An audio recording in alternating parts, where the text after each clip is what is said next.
Hello दोस्त, मैं सुधीर कुमार आप लोगों को MSCC एजुकेशन चैनल में स्वागत है। अगर भी आपको वीडियो अच्छा लगता होगा तो आप चैनल को सब्सक्राइब कीजिएगा और बेल आइकन रहेगा उसे प्रेस कीजिएगा और ऑल नोटिफिकेशन पर क्लिक कीजिएगा, समझे। चलिए बाबू, आज पढ़ाएंगे आपको अर्धनारीश्वर के निबंधकार कौन है। जो अर्धनारीश्वर है उनका निबंधकार कौन है बाबू? रामधारी सिंह दिनकर। क्या चाहिए बाबू? अर्धनारीश्वर का निबंधकार कौन है? रामधारी सिंह दिनकर। अगला क्वेश्चन है कि दिनकर किस युग के कवि हैं। जो दिनकर हैं वो किस युग के कवि हैं बाबू? ध्यान से समझिए, दिनकर जी हैं वो किस युग के कवि हैं? तो छायावादोत्तर युग के। अगला क्वेश्चन है कि अर्धनारीश्वर किसका कल्पित रूप है। जो अर्धनारीश्वर है वो किनका कल्पित रूप है? ऑप्शन ए में है शिव पार्वती, बी में है विष्णु लक्ष्मी, सी में है इंद्र और शची और डी में है किसी का नहीं। इसका आंसर हो जाएगा शिव पार्वती। अगला क्वेश्चन है कि पुरुष रूप, चौथा क्वेश्चन, पुरुष रूप तो वृक्ष बन गया पर नारी को उसने बना दिया। पुरुष तो वृक्ष बन गया पर नारी को उसने क्या चीज बना दिया बाबू? लता। क्या चीज बाबू? लता। अगला क्वेश्चन है कि कामिनी अपना साथ कैसी शांति लाती है। जो कामिनी है वो अपने साथ कैसी शांति लाती है? यामिनी जैसी। अगला क्वेश्चन है छठा कि पुरुष जब नारी गुण लेता है तो क्या बन जाता है। पुरुष जब नारी गुण लेता है तो क्या बन जाता है बाबू? ऑप्शन ए में है अर्धनारी, बी में है देवी, सी में है भगवान और डी में है देवता। अगला क्वेश्चन है कि नारी जब नर के, ध्यान से समझिए, नारी है जब नर के गुण लेती है तो क्या बन जाती है? राक्षसी। क्या चीज बाबू? राक्षसी। नारी जब नर के गुण लेती है तो क्या चीज बनती है? राक्षसी। अगला क्वेश्चन है कि किसने कहा है कि जब नारी नर का गुण लेती है तो राक्षसी बन जाती है। किसने कहा है बाबू? ये कथन किसने कहा है? किसने? तो प्रेमचंद ने। किससे बाबू? प्रेमचंद ने। अगला क्वेश्चन है कि स्त्री गुणों वाला पुरुष क्या कहलाता है। स्त्री गुणों वाला पुरुष क्या चीज कहलाता है बाबू? स्त्रैण। क्या चीज बाबू? स्त्रैण। अगला क्वेश्चन है कि बुध और महावीर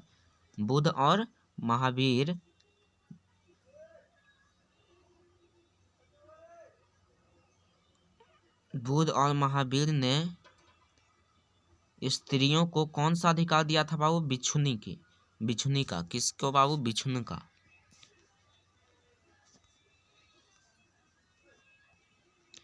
अगला क्वेश्चन है कि स्त्रियों को बिछुनी बनाने का अधिकार किसने छीन लिया।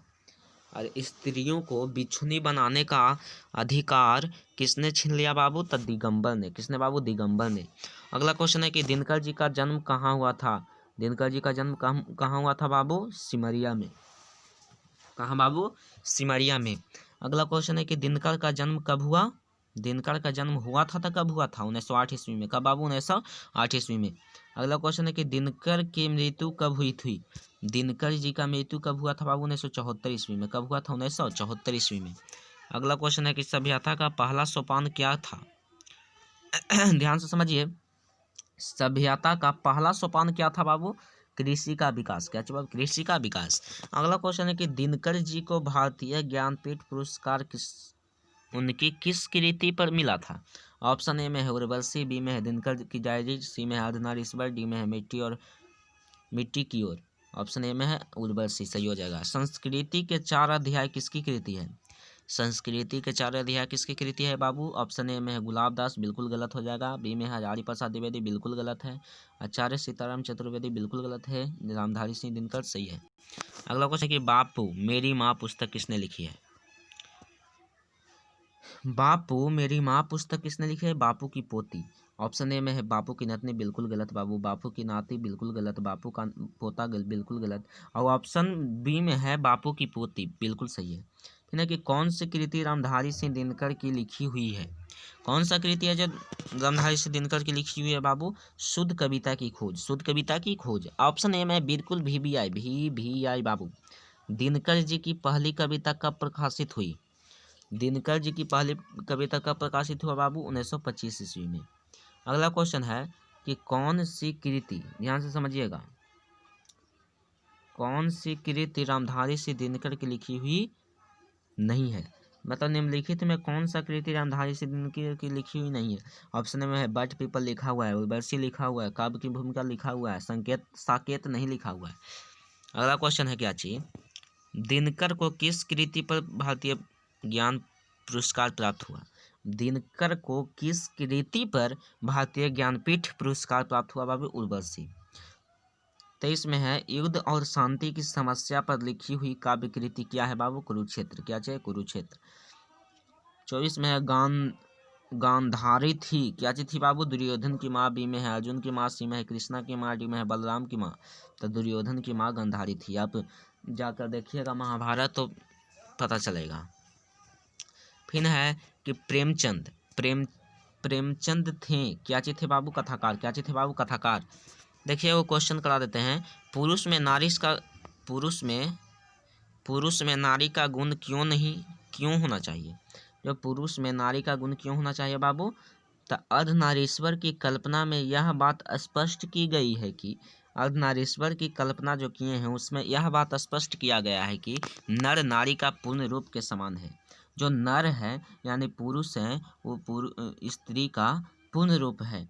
उनमें से एक गुण दूसरे के दोष नहीं हो सकते।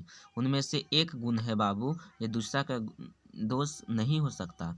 अर्थात पुरुषों में नारियों के गुण आ जाते हैं तो उसमें उनकी मर्यादा हीनता नहीं होती, उनकी पूर्णता में वृद्धि होती है। ममता, माया, दया, सहिष्णुता, सेवाभाव आदि नारी के गुण हैं।